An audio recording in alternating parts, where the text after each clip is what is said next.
Welcome to the final unit of this course. In this unit, it's kind of I guess a potpourri of different topics. And really the effort of this unit is to talk about what's going on in religion today, how religion kind of plays out in day-to-day life. And so there's several topics that we'll talk about in this unit, like religion and ethics, the issue of religious fundamentalism, major trends that experts who look at those kinds of things say are going on as far as religion in the world today. We'll have a few guests in this unit talk about things like particularly religious life in the Ozarks and what's unique about that. So there's several. We'll have a lecturer talk about more like new religious movements, some of those ones that people are curious about, and so we'll give that a little bit of attention in this unit. So there's just sort of I guess a smattering of topics in this last unit that I think of as just more like religion functioning in the world today, or religion on today's soil is kind of the idea. These first few lectures, I want to talk to you particularly about religion and ethics. And I always ask students in my classes, so talk to me about the connections you see between religion and ethics. And really, probably the answer that students always give is, well, every religion has an ethical code. I mean, you can't escape that. And that's true. If you find a religion that has no ethical code, that doesn't have any standards for behavior or conduct, you're probably finding a religious group that's not going to last very long.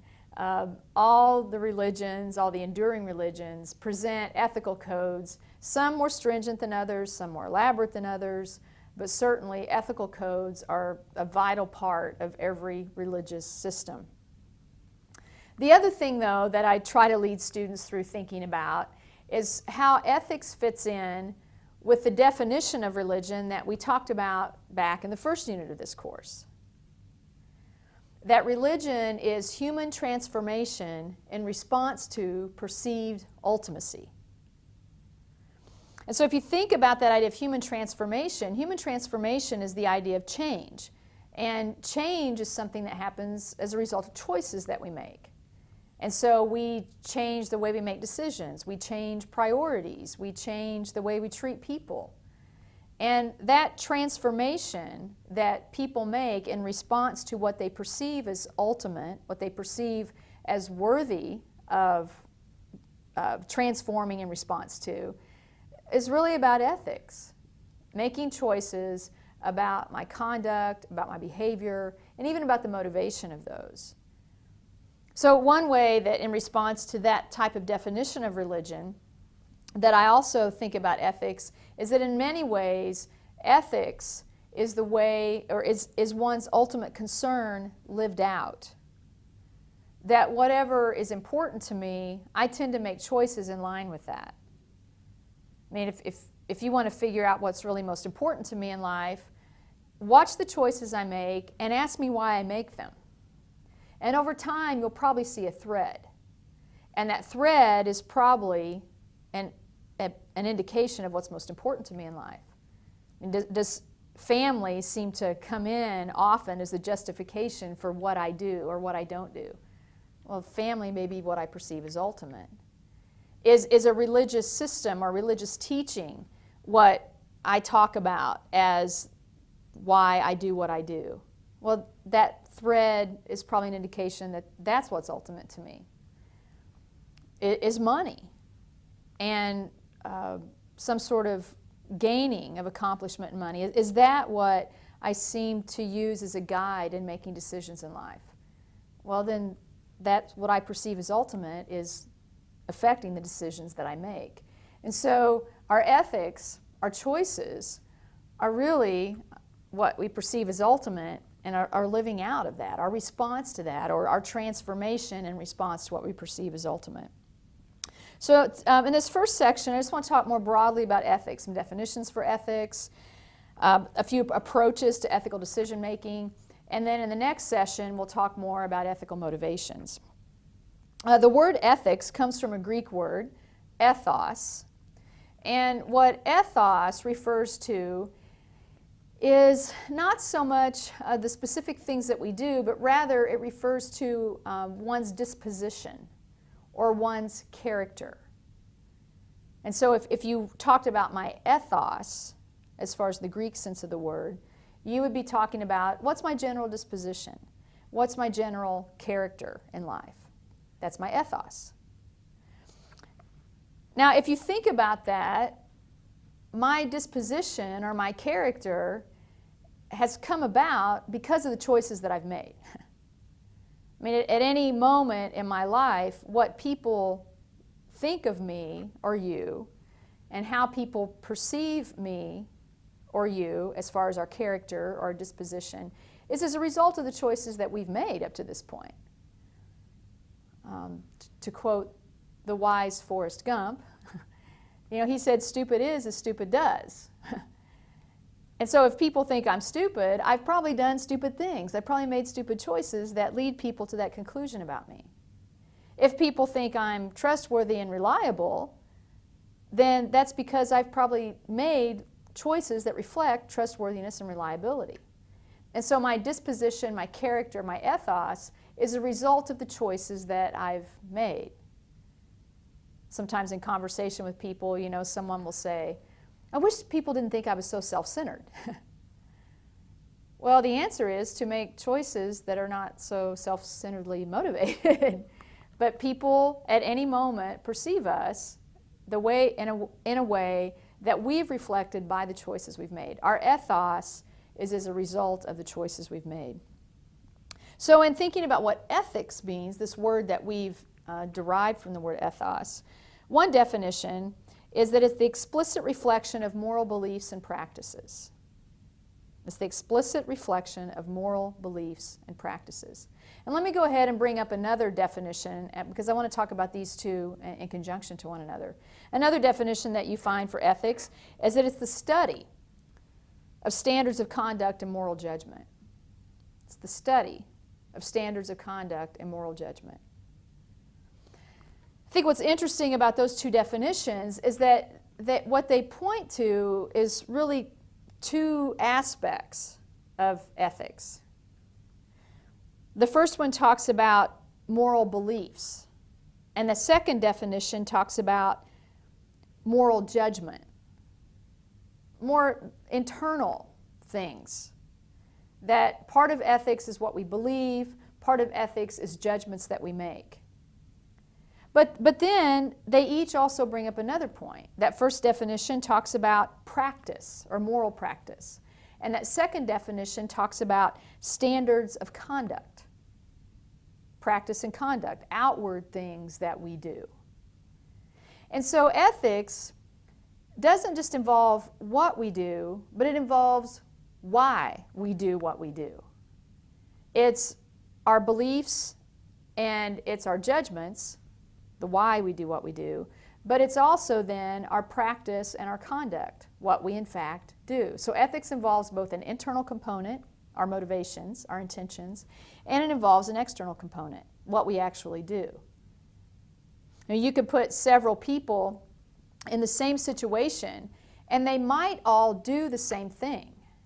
So the conduct, the practice is the same. But the likelihood that they all did that for the same reason is slim.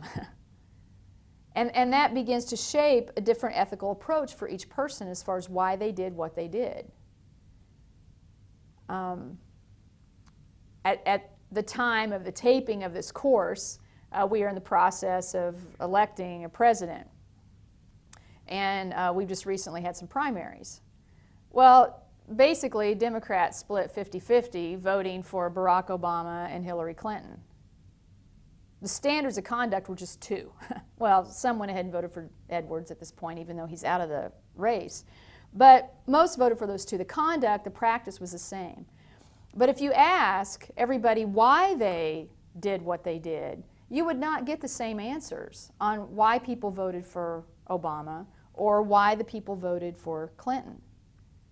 All that packaged together, not just of what we do, but why we do it, is our ethical approach to life. It's those two parts. Another definition of ethics that is not quite as simple as those two, but I think gives us a little more fodder to work with and thinking about what ethics involves, is a definition developed by a man named Paul Lehman. And Lehman said that ethics is a disciplined account of what it takes to make and to keep human life human. It's a disciplined account of what it takes to make and to keep human life human. Now, that's one of those definitions that even probably at my first reading, I'm not sure much really clicked in. Because in many ways, he brings a lot into this definition. And again, in my live classes, I put that definition up in front of the class, and then I ask them, okay, look at that definition. Look at words he uses, phrases he uses.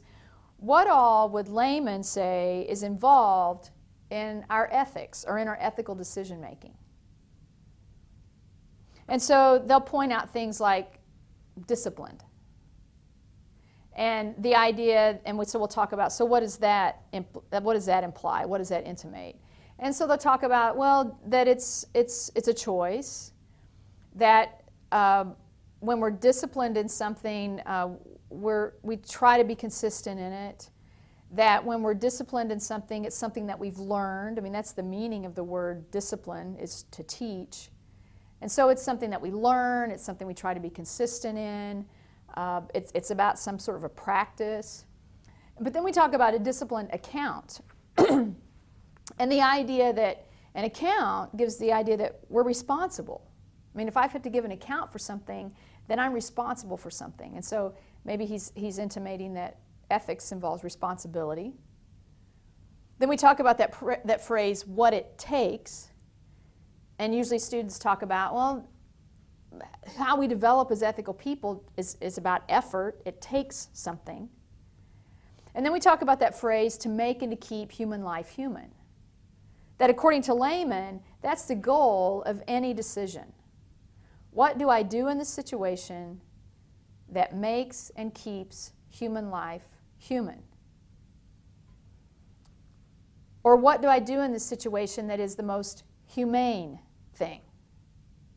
What do I do in this situation that treats people as humans and not as anything less? And so we talk, I'll ask, so how do you see how that plays out in some situations in life? And we'll talk about things like the way prisoners of war are treated. I mean, the guiding phrase that's a goal in how prisoners of war should be treated is with humane treatment, keeping human life human. And so as there have been issues in the past about how prisoners of war have been treated, it was because they weren't treated as humans. They were treated as a dog or as some other sort of object of derision, but not a person. And so it was not humane treatment, so it was not ethical. But then we also talk about, even in our interpersonal interactions, how that plays out. That if I treat students as anything other than a human being, they don't feel like I'm very ethical as a teacher. And if I, as a teacher, am treated as something other than a human, then I don't feel like the treatment to me is very ethical. Or in relationships, when we say to people, you're treating me like dirt, you're treating me like a dog, you're treating me like some object, we're not feeling like we're being treated as a human and that our humanity is being maintained. And so the goal of an ethical decision, according to Lehman, is to make and to keep human life human, to make choices that preserve the humanness of those affected by the decision. Well, when we talk about ethics, in the field of ethics, one thing that you encounter is that there are two approaches to ethical decision making, and particularly two approaches to how much control we really have over the ethical choices that we make. And those two approaches are called determinism and free will. And those are like polar opposites when you take them to their extremes. Probably most of us probably lean one way or the other as far as how we see the control that we and others have over the choices that we make. But most of us are probably somewhere kind of in between, leaning toward one or the other. But we'll talk about the poles of those, pure determinism, pure free will, to show the distinction between them. Determinism, as you might conclude by the name of it, is that ultimately the individual is not responsible for the choices that are made. Even though we might think we are, determinism says we really are not. Ultimately, we're not responsible. Ultimately, the decisions that we made are determined by things other than just our choice. That when we make a choice, several factors have affected that. One of the ways that reads, that you'll see here on the screen, is that every event is necessitated by antecedent events and conditions. And so the actions are the consequences of these prior events. Or in other words, that our actions are predetermined by heredity, environment, conditioning, etc. That everything that we do, we are more reacting to the environment that we're in, to our heredity, to the way we've been conditioned, to the way we've been raised, and that our choices really are not free. And so we're not free agents in the choices that we make. That we may think we're doing something for some reason, but we're really being motivated by these more underlying predetermined motivators in what we do. And so it brings people to say things like, I couldn't help it. That's the way I was raised. I couldn't help it. That's how I learned to deal with conflict in my family.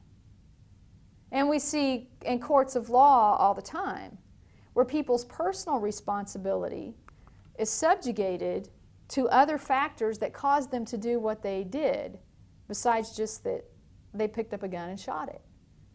That there were other things that caused them to make that choice that allows people to be alleviated of personal responsibility. It's the idea of determinism, that we really don't have that much choice over what we do. And there have been people from other fields, philosophers, theorists from other fields, that what they had to say about human behavior reinforces this idea of determinism. And these are people that you've heard of, even one that we've talked about earlier in this course. But one of those is Darwin. According to Darwinian theory about human behavior, what motivates the choices that we make? Well, survival. And so whatever we do is about survival. It's about being naturally selected as worthy of continuing on. And so based on a Darwinian theory, we often justify behaviors. It's what I had to do to survive in my job. It's what I had to do to survive in this relationship. It's what I had to do to survive in this campaign.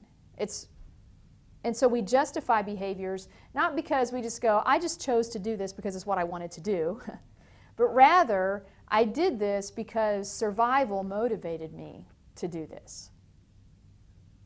There were two sons back in the late 80s, early 90s that killed their parents. And the argument in defense of them in court, there was no doubt that they had done that. But the argument in defense of them is that they had been abused, they'd been treated badly, and so it was survival instinct that caused them to do what they did, which allowed alleviation of some responsibility of what they did. A second deterministic thinker was Pavlov, the Russian behavioralist. And yeah, I'm sure you've run across him in psychology classes, but he's the guy with the salivating dogs. That basically he got dogs to salivate in response to a bell ringing. So they had this conditioned response. And they couldn't help it. Bell rang, they salivated. Because they had earlier had food introduced to them at the time of the bell ringing. But even without the food introduced, that bell brought about the salivation of these dogs. It was a conditioned response. They couldn't help it. You know, it wasn't like somebody rang a bell and these dogs thought, I'm going to salivate right now. They just did that as a conditioned response. And that experiment has been applied to human behavior ever since. I mean, that's how come we know about Pavlov, that our behavior is conditioned. And so there are things that we do, not because we sit back and go, I think I'm going to hit this person because I'm mad at them, but rather maybe my upbringing conditioned me to deal with conflict in this way. And so that's what I do.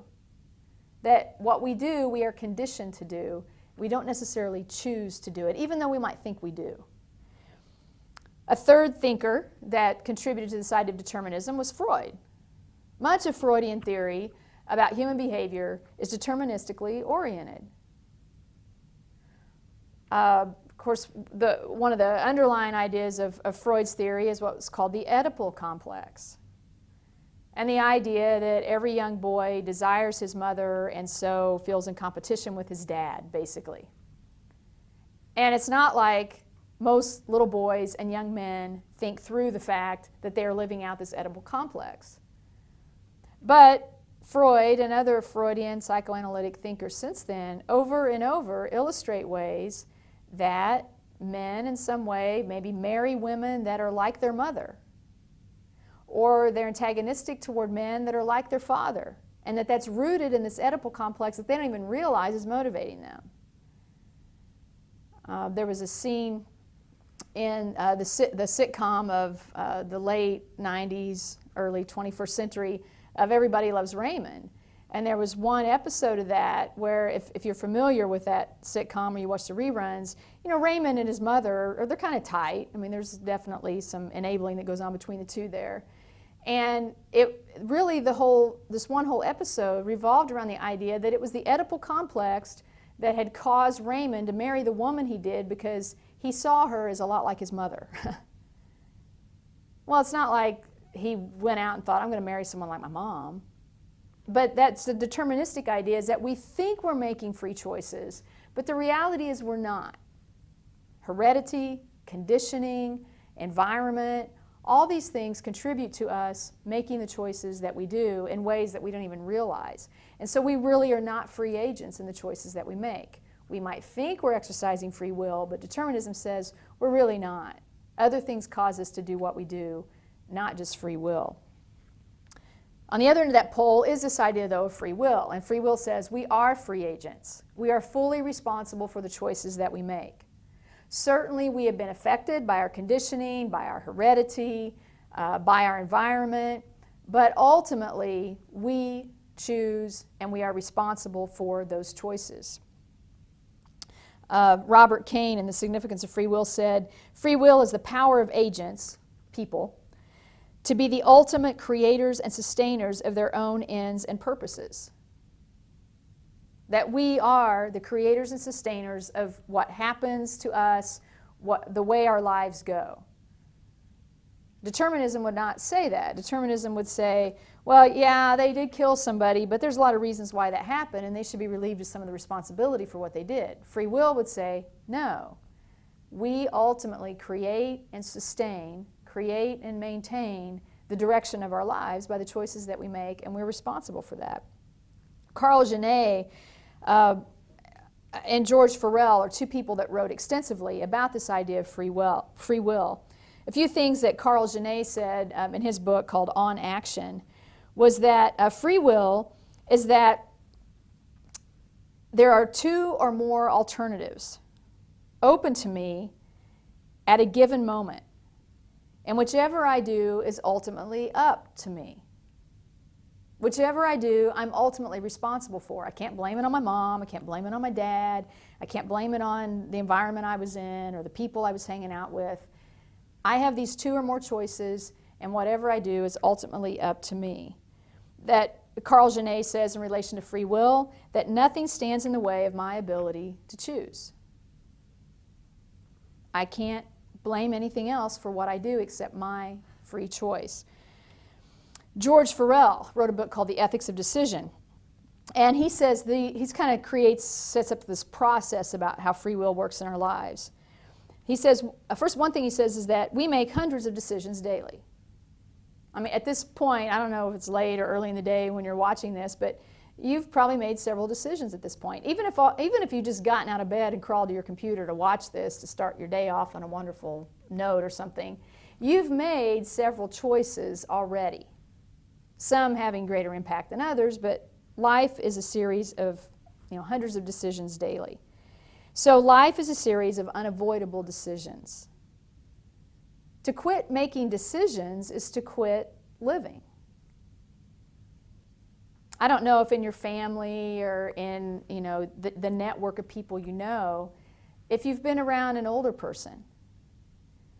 And for some older people, they reach a point where it's decided, sometimes accurately and probably sometimes not, but it's decided by their family or by their caretakers that they can't make decisions anymore in their best interest. And so that's taken away from them. And again, sometimes that is in their best interest to take that away from them, sometimes it's not. But as their ability to make decisions is taken away from them, they also kind of begin to wither away. There's a dignity that's lost when you can't make choices about your own life, because life equals decisions. I mean, I think about one of my grandmothers who had a severe stroke and lived for some years after that, but she was not able to take care of herself in many ways. But she still wanted to make a lot of decisions. And there was a line to walk between giving her the dignity of making decisions and not. Another one of my grandmothers who, in her later years, her mind was good, but it probably wasn't always the safest for her to be at home by herself. And yet, she wanted to make some choices about that. And so my father and his siblings had to make choices about how do we allow the dignity of some decision making so she doesn't just give up on life, and yet at the same time not put her in some sort of situation that's dangerous to her. That life equals decisions, and when we have the ability to take decisions taken away from us, then we kind of have a sense that life's over. It's not life anymore. So life equals unavoidable decisions. A third thing he says is there's no way to escape that. Life is decisions. And so I know sometimes we've all reached points in our lives where we're like, I don't want to make another decision. Well, that's to quit living is the reality. One other thing that Farrell said, that's probably the most famous statement that he made, and actually even back in the 80s, a rock band, Rush, built a song around this line. He said, there's only one choice we cannot make. We cannot choose not to choose. And he goes on to say that even in not choosing, we've still made a choice.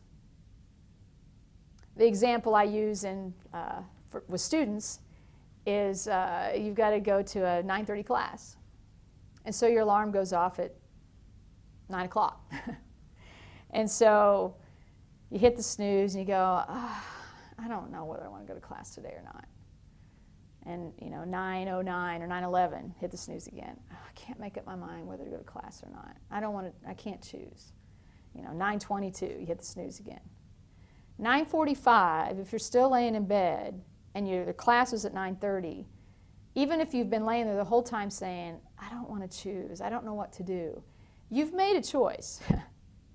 You're not in class. You've made a choice that affects your behavior and what's going to happen. So even in not choosing, according to Farrell, we still don't escape the reality that we have chosen. Life is choice. And free will says we have control over those choices that we make.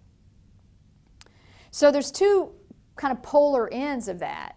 And again, religious perspective also has a lot of effect on that, on what motivates what we do and how much control we really have over that. Buddhism would have a lot to say about how our desires cause us to do the things that we do. And we may not even realize how much that's the case. And so the effort is to overcome that desire so we do have free will to make the choices that we make.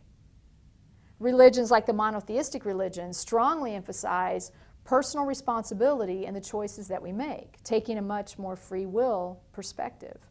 That we choose obedience or disobedience. That we choose ethical conduct in relation to other people or we don't. But that we are fully responsible for that, and there's consequences for those choices that we make within those religions. So there's two approaches, free will and determinism. What we want to talk about in the next lecture is then what motivates the decisions that we make.